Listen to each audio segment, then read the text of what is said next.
네, 교과서 55쪽 학습활동 감상다지기 보도록 하겠습니다. 자, 일단 3번의 감상다지기 하기 전에요.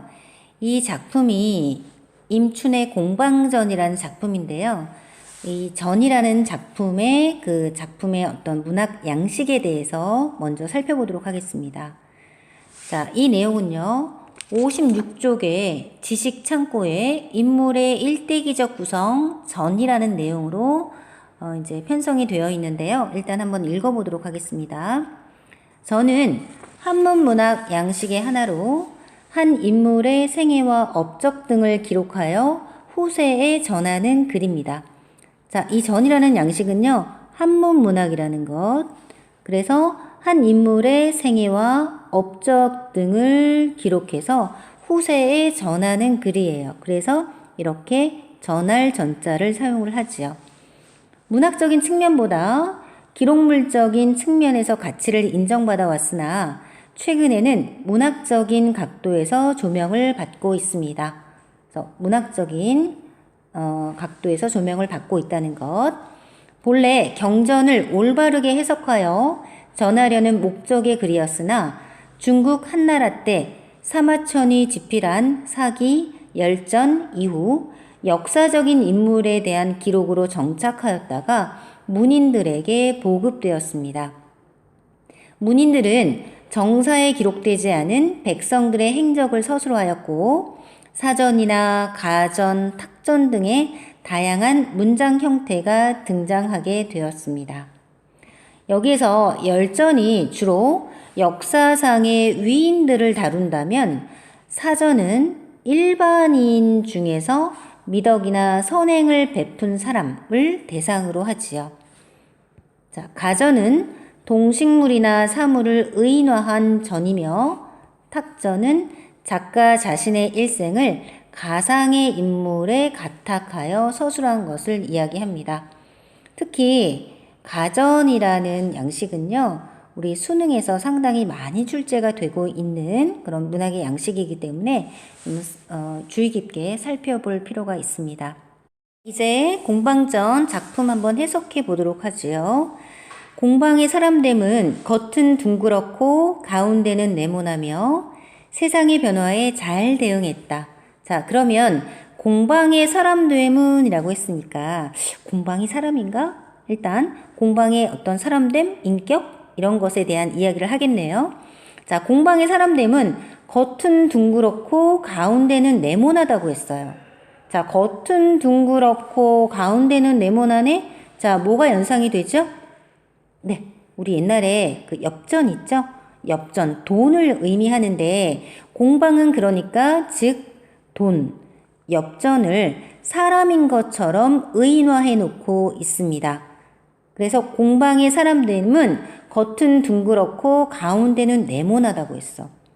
자, 이게 모양새를 얘기하는 것뿐만이 아니라 그 사람됨, 인격을 이야기하는 건데 겉은 둥그렇고 가운데는 네모네요. 겉과 속이 다르죠. 자, 우리 이렇게 겉과 속이 다른 어떠한 사람을 표현할 때 사자성어로 뭐라고 해요? 뭐라고 하죠? 그렇죠? 표리부동이라는 말을 사용합니다. 표, 겉표자에 리는 속 리자예요. 그러니까 겉과 속이 동일하지가 않습니다. 자, 공방이라는 사람됨은요. 표리부동하다는 것은 이 돈의 이중적인 성격을 이야기해요. 돈의 이중적 성격하면 돈의 어떤 긍정적인 면이 있죠. 내가 돈이 있으면 돈으로 인해서 내가 하고 싶은 일을 한다던가 누군가를 위해서 돈을 사용해서 그 사람을 기쁘게 해준다던가 이런 어떠한 긍정적인 기능이 있는가 하면 돈에는 돈으로 인해서 내가 욕심이 생겨서 사람과의 관계를 해치거나 가족이 파탄나거나 여러 가지 부정적인 기능을 가지고 있단 말이죠. 그래서 공방의 사람됨은 겉은 둥그렇고 가운데는 네모나며 세상의 변화에 잘 대응했어요. 공방은 한나라에서 벼슬 하여 홍려경이 되었습니다. 자, 이 홍려경은요, 외국에서 방문한 사신을 접대하는 관직이에요. 높은 관직이죠. 그래서 공방이 한나라에서 이러한 관직으로 임명되었습니다. 왜? 돈은 중요한 것이니까요. 당시에 오나라 임금인 비가 교만하고 참남하여 권력을 마음대로 행사했는데 라고 했습니다. 자, 오나라 임금 누굽니까? 비죠. 비가 교만하고 참남했다고 했어요. 이 참남이라는 것은요, 자신의 분수에 맞지 않게 너무 지나친 거야. 즉, 자기가 임금이라고 해서 권력을 마음대로 행사했어. 그런데 공방이 비를 도와서 이익을 취했어요. 자, 여기에서 호제 때에 나라가 텅 비고 창고가 텅 비게 되었는데, 자, 호제 때 나라가 텅 비었다고 했어. 사람이 없는 게 아니라요. 그렇죠? 국고가 빈 거예요. 나라의 돈이 바닥이 났어. 자, 호제가 이를 걱정하여 공방을 부민후라는 자리에 임명하게 되지요. 이것도 매우 높은 관직이라고 볼 수 있어요. 지금으로 따지면 뭐 경제부 장관 정도가 될 수 있겠죠. 그래서 나라를 백성을 부귀하게 만드는 그러한 관직에 임명을 했죠. 자, 그 무리인 염철승 근과 함께 조정에 있었는데 누가? 공방이 염철승이라는 근과 함께 조정에 있었어요. 자, 여기에서 염철승 하면 이 염은요, 소금을 의미하죠. 철은 철을 의미해요. 자, 우리 이렇게 생활하는데 소금과 철은 굉장히 중요한 소재가 되는데, 소금, 철이라는 근과 함께 이 공방이 조정에서 일을 했어요. 그런데 근이 항상 공방을 가형이라고 불렀어요. 자, 형님, 형님이라고 불렀다는 얘기지. 자, 부르고 이름을 부르지 않았지요. 자, 여기에서 이 염철승이 공방에게 형님이라고 불렀다는 이유는요, 여기서 뭘 의미하냐면 돈이 염철보다 더 중하다라는 것을 의미하고 있어요. 그만큼 돈을 굉장히 귀중하게 여겼다라는 이야기죠. 공방은 성질이 탐욕스럽고 염치가 없었어요. 자, 그래서 공방이 성질이 탐욕스럽고 염치가 없었다는 얘기는 사람에 비유한 건데, 사람으로 치면요, 매우 욕심이 많아서 그 염치, 그러니까 부끄러움을 모르는 사람을 이렇게 우의적으로 비판하는 문구입니다. 그래서 공방이 성질이 탐욕스럽고 염치가 없었는데, 그러니까 돈 많은 사람들, 그렇게 돈에 욕심이 많은 사람들을 우의적으로 비판했다. 이미 국가의 재산을 총괄하면서 자모의 경중을 저울질하는 것을 좋아했어요. 누가? 공방이. 자, 여기서 자모는요, 자음과 모음을 이야기하는 것이 아니고, 그치? 원금과 이자를 의미해요. 그러니까 국가의 재산을 총괄해. 그러면서 원금과 이자의 그 가벼움과 무거움, 이것들을 저울질하는 걸 좋아했다는 얘기는요, 바로 재산 관리에 매우 능했다는 얘기예요. 우리가 어떤 사람들 굉장히 돈 관리 잘하는 사람들이 있죠. 그런데 이 공방이 성질이 탐욕스럽고 부끄러움이 없어. 게다가 재산을 총괄하면서 원금과 이자를 따져줄 수 있는 그 재산 관리에 매우 능한 것을 알 수가 있죠. 공방은 국가를 이롭게 하는 것에는 도자기와 철을 주족, 만드는 것만이 있는 것이 아니라면서 백성들과 함께 조그만 이익을 다투고 물가를 올리고 내리고 곡식을 천대하고 화폐를 귀중하게 여겼어요. 누가? 공방이. 자, 여기에서 도자기와 철을 만들어냈다라는 것은요, 생산적인 일을 의미해요. 그러니까 공방은 국가를 이롭게 하는 것에는 이 생산적인 일만 있는 것이 아니라고 생각했어. 그지? 그리고 백성들과 함께 조그마한 이익을 다투고 물가를 올리고 내리고 곡식을 천대하고 화폐를 귀중하게 여겼어요. 그리하여 백성들이 근본을 버리고 끝을 좇도록 하고 농사 짓는 것을 방해했죠. 자, 그러면 백성들에게 근본은 뭔가요? 그렇지, 농업을 의미하는 거죠. 여기에서는 백성들이 농업을 버려 그 다음에 끝을 좇는다고 했어. 이 끝은 우리 보통 조선시대에 사, 농, 공, 상 있죠? 이 중에서 끝은 뭐야? 여기 상이죠. 즉 농업을 벌이고요. 상업을 좇도록 했다는 얘기는 바로 돈을 만지는 일에 매달리게 했어. 자, 이렇게 일을 하지 않고 농업을 하지 않고 돈에만 매달리게 했어. 이게 바로 돈의 폐해를 지적하고 있는 거예요. 돈의 폐해를 지적하면서 농사 짓는 것을 방해했죠. 누가? 공방이. 자, 선생님이 맨 앞부분에서도 얘기했는데요. 이 전이라는 양식은 인물의 행적을 이야기하고 나중에 인물에 대해서 평가하는 그러한 양식을 취한다고 했어요. 그래서 여기까지 우리가 인물의 공방의 행적을 이야기하고 있습니다. 자, 그리고 선생님이 이 곡식과 화폐의 네모칸을 쳤는데요. 이 근본이 되는 것의 예시로 나와 있는 게 곡식. 자, 산농공상에서 이 끝을 좇는다라고 했을 때 농업의 예시로 나와 있는 게 화폐. 자, 이렇게 우리가 구분할 수가 있습니다. 자, 여기까지 공방의 행적을 이야기했습니다. 자, 그 다음에 사시는 다음과 같이 논평한다. 자, 여기에서 사시는요, 작가의 의식을 대변하는 인물인데요. 인물의 성품과 행적에 대해서 평가하는 그런 인물입니다. 자, 여기에서 가전체 작품의 끝부분에서는 사신의 비평이 자주 나오게 되는데, 자, 한번 살펴보도록 하겠습니다. 다른 사람의 신하가 된 사람이 두 마음을 품고 큰 이익을 좇는다면 이 사람이 과연 충신인가? 자, 지금 공방은 충신이에요? 네, 충신이 아니죠.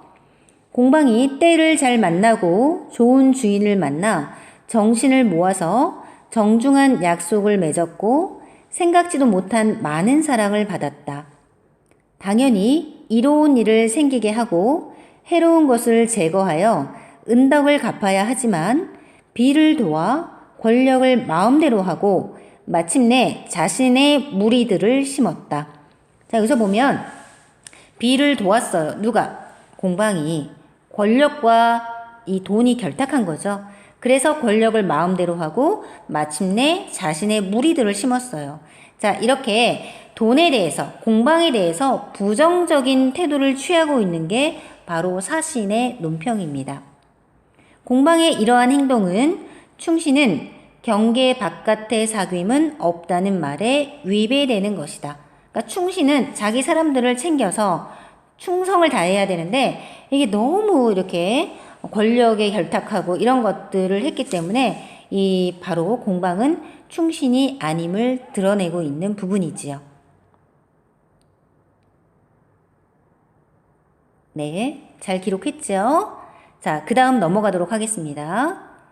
공방이 죽고 그의 무리들이 다시 송나라에서 기용되어 권력자에게 아부하고 올바른 사람들을 모함했었다. 비록 길고 짧은 이치가 하늘에 있다고 해도 원제가 공우의 말을 받아들여 한꺼번에 공방의 무리들을 죽였다면 뒷날의 근심을 모두 없앨 수 있었을 것이다. 자, 여기 위에서 권력자에게 아부하고 올바른 사람들을 모함했었다라는 부분은요, 돈의 폐해예요. 돈의 폐해를 의미하는 것이죠. 자, 그런데 여기에서 원제가 공우의 말을 받아들였다면 이라고 했어요. 원제는 중국의 황제예요. 공우는 누구냐 하면 충신이었죠. 충신이 뭐라고 했냐면 공방의 무리들을 죽였다면, 이 얘기는 공방의 무리를 죽였다? 화폐를 없앴다면 뒷날의 근심을 모두 없앨 수 있었을 것이다 라고 했습니다. 즉 여기에서는 돈에 대해서 상당히 비판적인 시각을 보여주고 있어요. 바로 작가가 화폐의 폐지를 주장하고 있다라는 그런 부분으로 볼 수 있습니다. 원제가 공우의 말을 받아들여서 한꺼번에 공방의 무리들을 죽였다면 뒷날의 근심을 모두 없앨 수 있었을 것이다 라고 이야기하고 있어요. 다만 공방의 무리들을 억제하기만 하여 후세에까지 그 패단을 미치게 했으니 어찌 일보다 말이 앞서는 사람은 항상 믿지 못할까를 근심하지 않겠는가 라고 했습니다. 자, 여기에서 바로 돈으로 인한 폐해가 아직도 남아있음을 보여주고 있습니다. 네, 공방에 대한 이 사신의 비평이 그대로 드러나 있네요. 자, 그럼 3번의 문제를 한번 읽어보도록 하겠습니다. 다음 작품과 황만근은 이렇게 말했다의 형식적 특징을 비교해보고 이와 같은 형식이 대상을 형상화하는데 어떤 효과를 얻고 있는지 말해보자 라고 했습니다. 자, 문제가 이렇게 한마디로 대답하기가 좀 어려운 부분이 있죠. 자, 선생님하고 한번 같이 살펴보도록 할게요. 자, 두 작품은 모두 어떤 형식적 특징이 공통적으로 나타나요. 자, 두 작품은 모두 그렇지? 전의 형식적 특징이 공통적으로 나타나는데 이 전의 양식은요. 처음에는 전반부에서는 인물의 행적이 드러나고요. 그 다음에 인물에 대한 평가가 나타나는 것이 바로 전의 형식적 특징이에요. 둘 다 공통적으로 전의 문학 양식을 띠고 있다라고 볼 수가 있습니다. 다만 황만근은 이렇게 말했다의 경우에는 집안의 내력이 분명하게 드러나지 않아요. 집안의 내력이라는 것은 가계라고 하죠. 집안의 계통. 자, 그리고 순행적 구조가 아니라 역순행적 구조를 활용하고 있다는 점에서 일반적인 전의 형식과는 차이가 있어요. 전의 형식을 활용할 경우 대상에 대한 작가의 인식을 구체적으로 드러낼 수 있어 작가의, 그렇죠? 여기서 보면 가치관이나 사상을 효과적으로 전달할 수 있습니다. 자, 이 문제 자체가요, 그렇게 단순하지가 않습니다. 그래서 3번은 선생님이 이렇게 기록해 준 대로 잘 요약해서 써놓기 바랍니다.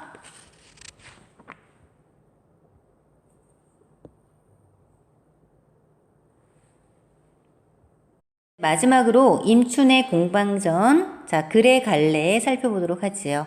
자, 이거 글의 갈래는요, 가전 문학입니다. 가전. 자, 여기 앞에서 선생님이 얘기한 것처럼 가전 문학이라는 것은 어떤 동물이나 어떤 사물을 인물처럼 의인화해서 생애나 성품 등을 기록하는 것을 우리가 가전 문학이다라고 이야기를 하지요. 자, 이 글의 성격 하면 우의적이고 풍자적이고 교훈적이면서 전기적입니다. 자, 우의적이라는 말은요, 다른 사물에 빗대어서 의도한 뜻을 드러내거나 풍자하는 것을 우의적이라고 이야기합니다. 그래서 우의적, 풍자적, 교훈적, 전기적. 자, 그 다음에 이 글의 제재는요, 돈이죠. 역전, 다른 말로 공방입니다. 네, 잘 적고 있죠. 자, 그리고 이 글의 주제는요, 재물을 탐하는 세태를 경계 또는 경세를 비판하고 있습니다. 자, 그 다음에 이 글의 특징은요, 사물을 의인화하여 작가의 비판적 태도를 우의적으로 드러낸다. 여기서 사물을 의인화했다는 거 상당히 중요하겠죠? 자, 의인화해서 반드시 풍자적으로 비판적 태도를 취하죠. 그 다음에 두 번째 특징, 전기적 구성을 사용하여 한 인간의 생애를 다루듯이 공방의 생애를 서술하지요. 자, 이것은 여기 전기적이라는 말하고 일맥상통하는 부분입니다. 그래서 공방의 생애를 서술한다. 자, 여기까지 임춘의 공방전 살펴보았습니다.